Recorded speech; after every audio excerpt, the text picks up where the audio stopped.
All right, everyone, welcome back to Sunshine for the Soul. Thank you so much for stopping by and hanging out with me today. We have got super blue moon energies coming August 30th to 31st, and I'm going to touch base and talk to you a little bit about what this super blue moon means to us as a spiritual energetic being. So first, a little background about the moon. You know, I've been trying to implement just some trivia about these changing astral bodies and what it means to us when they're in certain positions. So the blue moon is very rare. The last time we had one was October 31st of 2020. Now think about what it is you were doing October of 2020. Probably not such a great year. So the blue moon happens 3 to 4 times per year, but the super blue moon is very, very rare, and the next one will be May 31st of 2026. So because this is a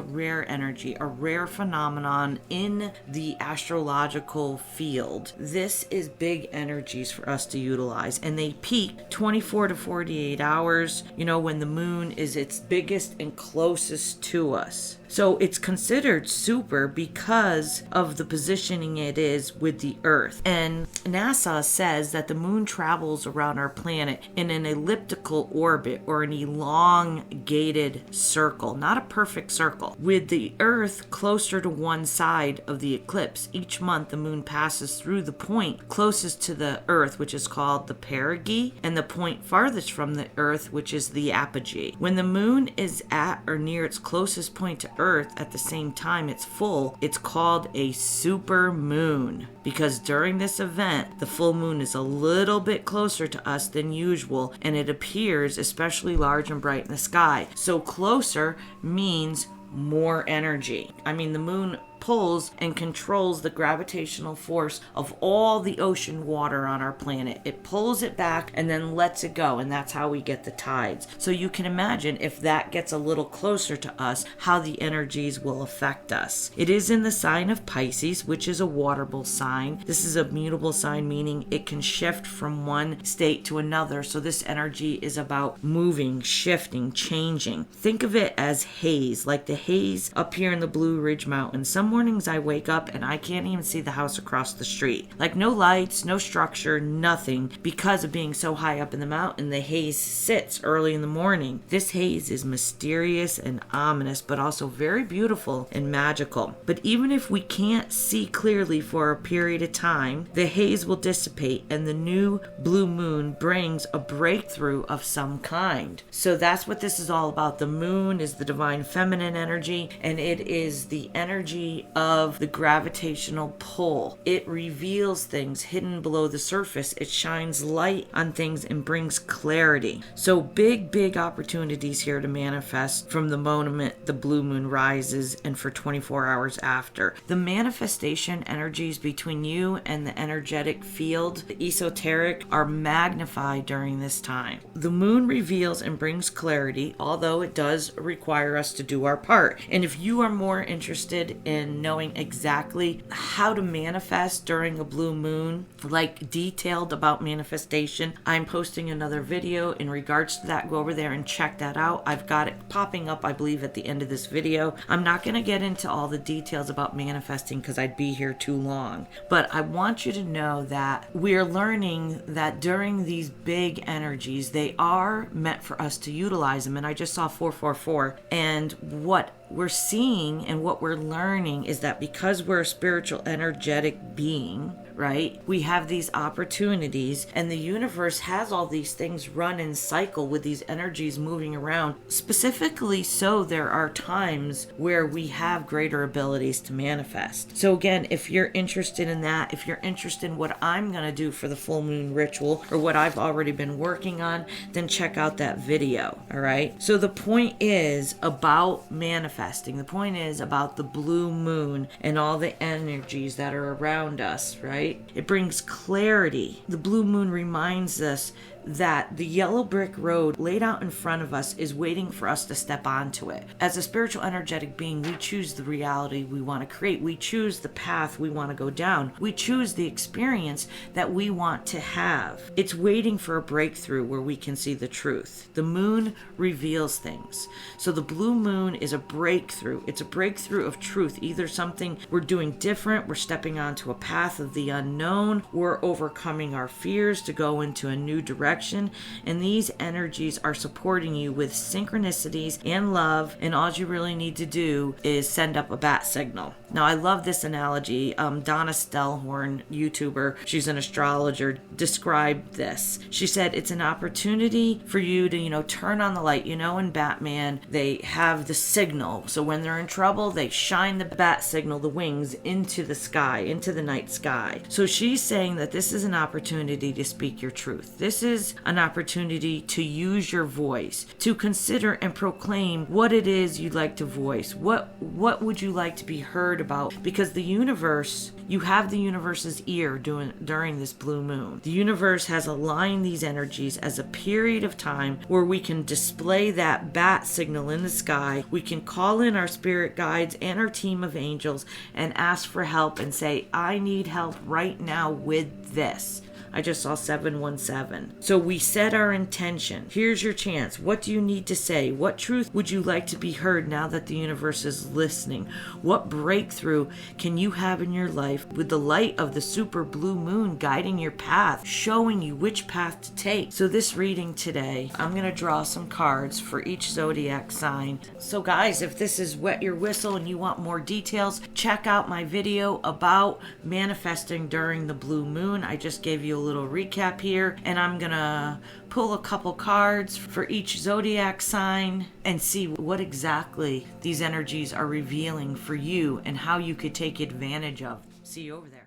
All right, Leo, let's see what Shaman's Dream Oracle we have for you. And I was feeling hot as I was pulling this card, and I pulled number 12, Dragon's Hoard. Funny enough, dragons, right? The Dragon's Hoard. This is all about protecting the future. In the Dragon's Hoard, jewels and precious objects scatter the ground, while ancient scrolls inscribed with the wisdom teachings lie within reach. This is a rich opportunity, and you can fill your satchel with the treasures you like the best. Take the gifts offered to you and dedicate them to the well-being of all, beginning with your own. But beware, all that glitters is not gold. Select the precious treasures that will further your spiritual growth, and avoid the shiny objects that are empty of real value. Know that the hoard does not belong to you. It belongs to our grandchildren. What is the inheritance that you wish to leave for tomorrow? What seeds are you planting that you will harvest in your old age when you are weary? What seeds will bear fruit after you are no longer here? The dragon guards the legacy of your future. All who come empty-handed or fill only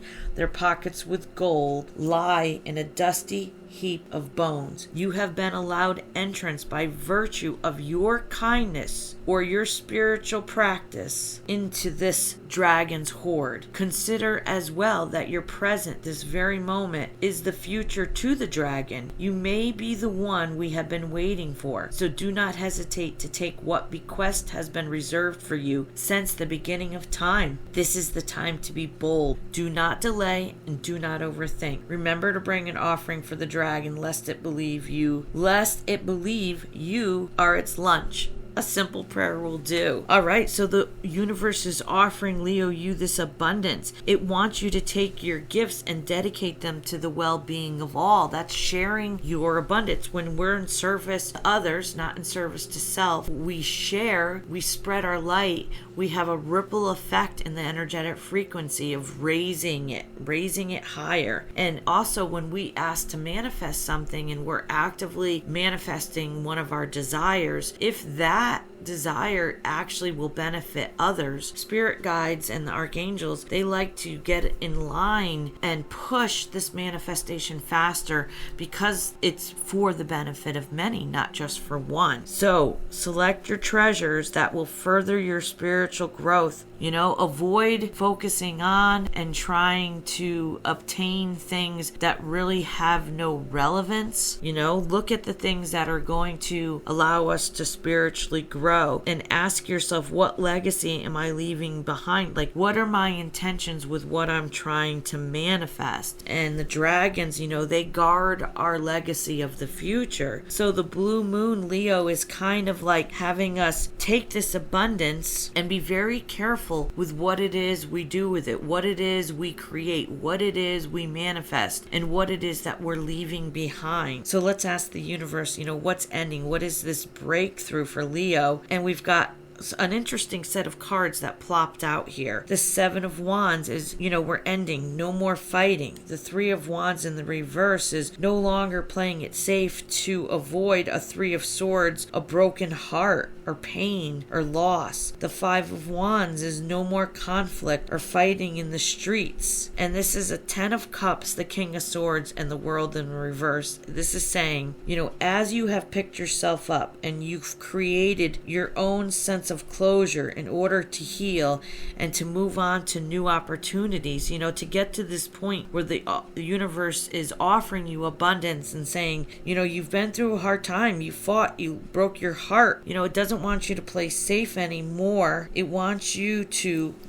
have closure, have that part of us heal, mourn the loss of what could have been, honor the shocking disappointment that you may have experienced by something not working out that caused a lot of conflict and heartache in your life, but to look towards the future on what it is you can now create, what legacy you can create now that you've been through a hard time, now that you've had some pain and suffering and you've done some healing. What is it that you authentically want to show the world? And what's beginning for you, Leo? Funny enough, again, another big chunk of cards fell out, and I'm like, the universe really has a lot to say. The Three of Cups is that getting into a sense of community, coming together with a group. Maybe it's going out with your friends, spending time with old buddies that you haven't seen in a while. It's focusing on a common goal. Funny enough, this is again about building your legacy. And the Four of Cups in the reverse is you're done wallowing in the heartache and the pain. You're no longer feeling disappointed with the world around you. And the Wheel of Fortune in reverse is that this stagnant, that sparkle that went out in a relationship. This could be the relationship with ourselves. This could be the relationship with a partner. This could be relationships, with a parent or a child. Whatever relationship that timed out because of the fighting and the confusion and the struggles. Sometimes we are just not on the same page with partners. Sometimes we're just not on the same page with the relationships and the people that are closest to us. And sometimes, we're not on the same frequency with a partner that isn't emotionally invested in the relationship, isn't emotionally invested in a partnership, something you're trying to create. I have noticed this in my own life lately, that in both cases, my two marriages were, karmic partners, literally total karmic, in order to allow me to find myself, allow me to become the person that I authentically was. But what I've realized is that my whole life I've never had a partner that was, co-creating with me. They were never on the same frequency. I mean, me and my two ex-husbands, we don't even speak the same language. Like, there is no connection. There was so much friction and confusion and fighting and conflict from the get-go in both of my relationships that ended in no longer being together. It was because they were karmic relationships. They were because we weren't on the same frequency, and I was trying to find something in other people, finding other people who were broken that wanted to emotionally invest in me. What I had to learn is that I had to emotionally invest in myself. I had to have standards and boundaries for what I allow into my energetic circle. And that was a very long process for me. That was, starting at being married at 19, divorced at 29, and, a second marriage in my 40s that ended very quickly, a trauma bond from a lot of things that had happened during that time of my life, like multiple deaths, and it was just a really difficult time. So my karmic relationships that I had in the past, you can't hold any grudges against somebody or a relationship that failed, that you went in with the expectation that they could give you something that they weren't capable of giving. And that is a huge aha moment, a huge breakthrough that I had a couple months ago, that expectation of that person giving to you when they're not even capable of it, and then putting the pressure on them to give to you, and then having the conflict and the fighting within the relationship and then within yourself. The universe says our final message, we're coming out of that now. We really found ourselves. We're really healed, and we're moving on to these new opportunities, that the moon is bringing this opportunity to create a new legacy for ourselves. No longer be the person that was married to the wrong people, that ended in failures that you couldn't co-create with, no longer sitting in that energy of that's who I was. This is the Three of Pentacles in the reverse, that a lack of cooperation with the king in the past has taught us maybe to gain control of our feelings. We had two kings in this reading, and this is saying to accept them without allowing them to get the better of you.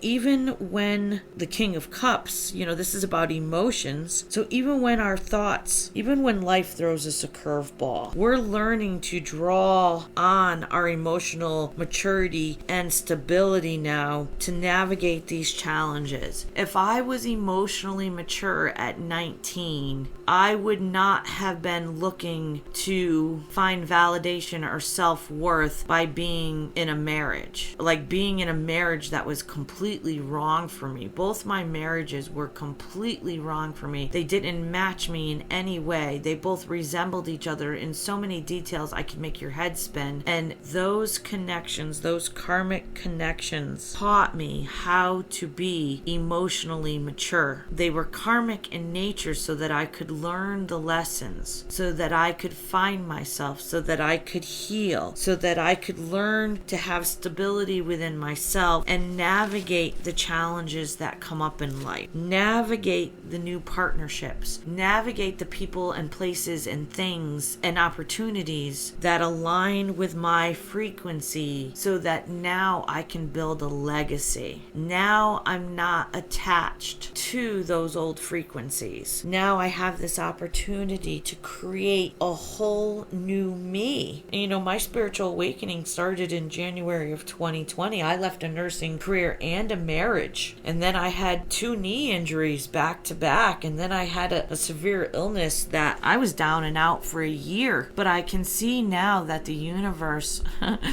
really just put me on my ass so that I would spend the time getting to know myself, going in introspection, becoming self-aware, looking at my past, forgiving myself for these perceived failures, and now understanding that these were lessons. And as a spiritual I just saw 1313, as a spiritual energetic being, our whole reason for incarnating here in a human vessel is to learn the lessons. It's to have the experience so that we can spiritually elevate. And Leo, the blue moon energy, is giving you this opportunity to create a new legacy. So go out there and be the authentic you. Past in the rearview mirror where it belongs. Forgive yourself, love yourself, and take steps forward to create whatever it is you want. Use these energies to bring your desired reality into fruition and build your legacy. Let the dragon help you build your legacy. And if you enjoyed this message, Leo, smash that like button. Sharing, subscribing, commenting allows this channel to grow,